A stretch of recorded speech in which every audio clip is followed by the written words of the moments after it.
इस वीडियो में हम बेसिक मैथमेटिकल ऑपरेशंस को कवर करेंगे और इस वीडियो के एंड तक आप इस फैक्ट को मान जाएंगे कि एक्सेल ने रेपिटेटिव मैथमेटिकल ऑपरेशंस को काफ़ी आसान कर दिया है। तो आइए शुरू करते हैं। इस लेक्चर के लिए मैं इस वर्कबुक पर काम करूँगा। हमारे पास यहाँ दो टेबल हैं जो नंबर कंटेन किए हुए हैं और यहाँ वो टास्क्स हैं जो मुझे इस लेक्चर में करने हैं।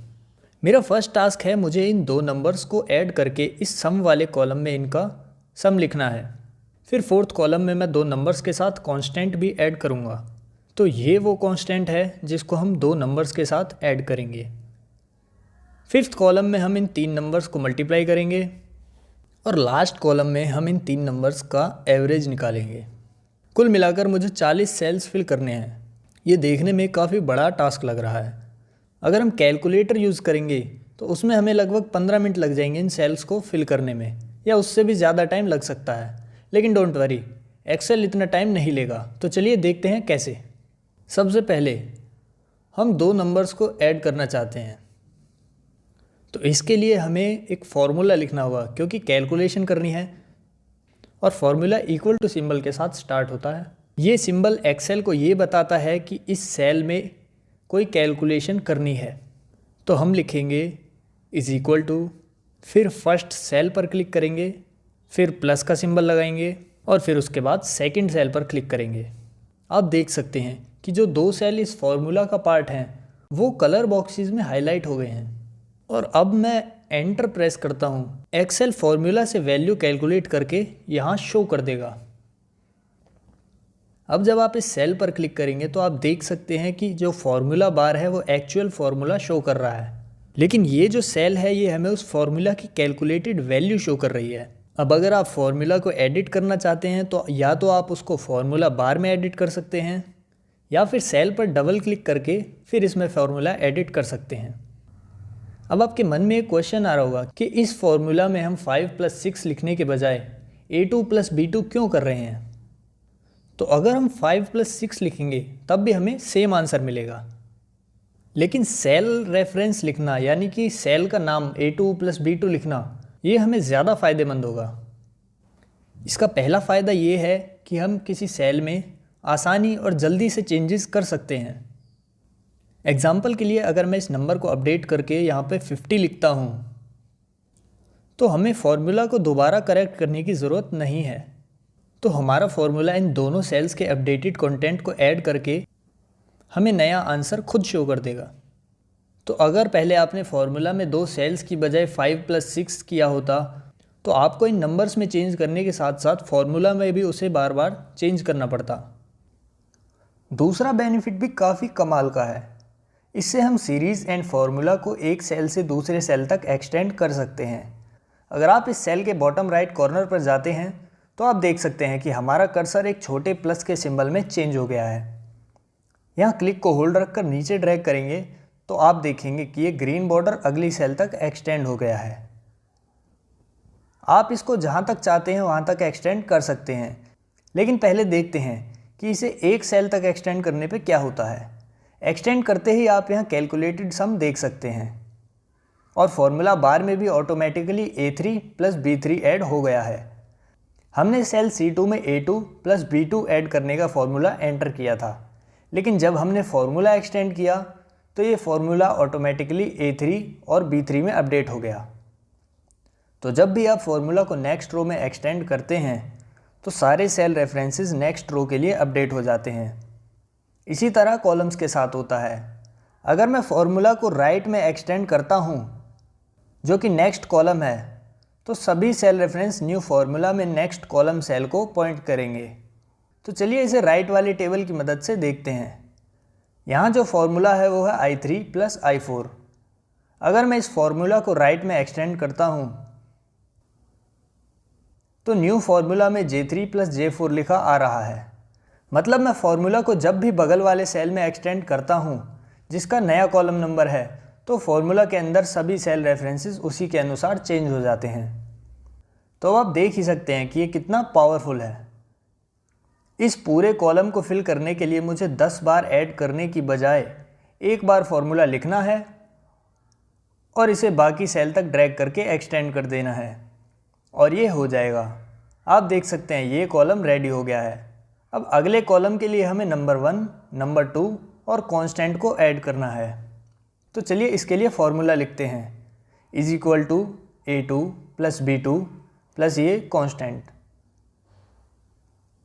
अब मैं इस फॉर्मूला को भी बाकी सेल तक एक्सटेंड करना चाहता हूँ, लेकिन जब मैं इसको एक्सटेंड करता हूँ तो फॉर्मूला में सभी सेल्स का रो रेफरेंस अपडेट हो गया है।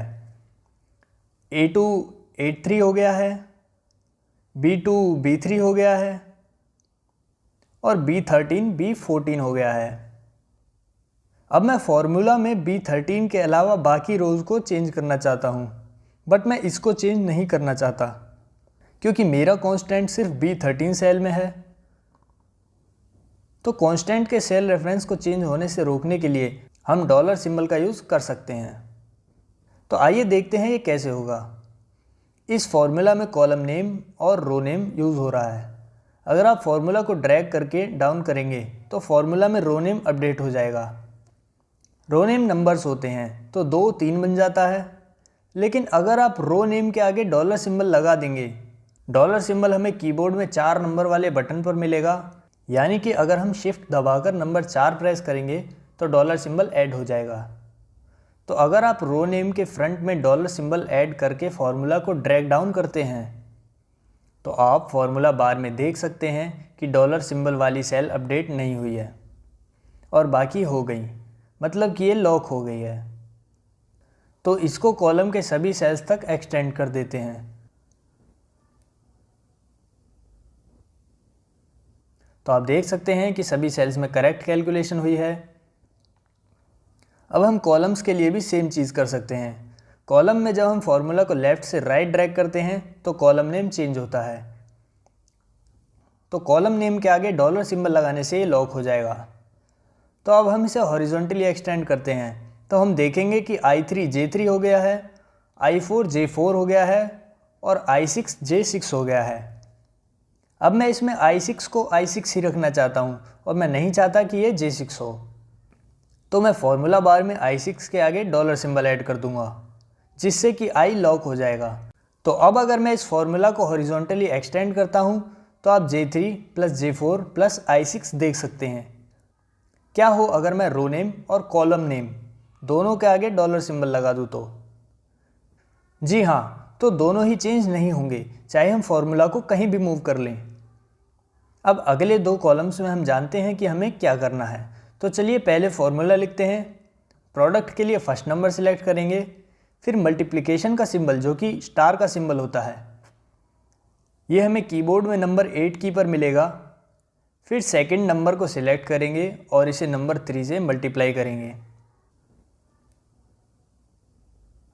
और इसकी रो नंबर के आगे डॉलर सिंबल लगा देंगे। और एवरेज वाले कॉलम में हमें पहले 3 नंबर ऐड करने हैं और फिर उन्हें 3 से डिवाइड करना है ताकि एवरेज निकल सके। तो जब हमें पहले 3 नंबर को ऐड करना है तो हम ब्रैकेट में number 1 plus number 2 plus constant with dollar symbol,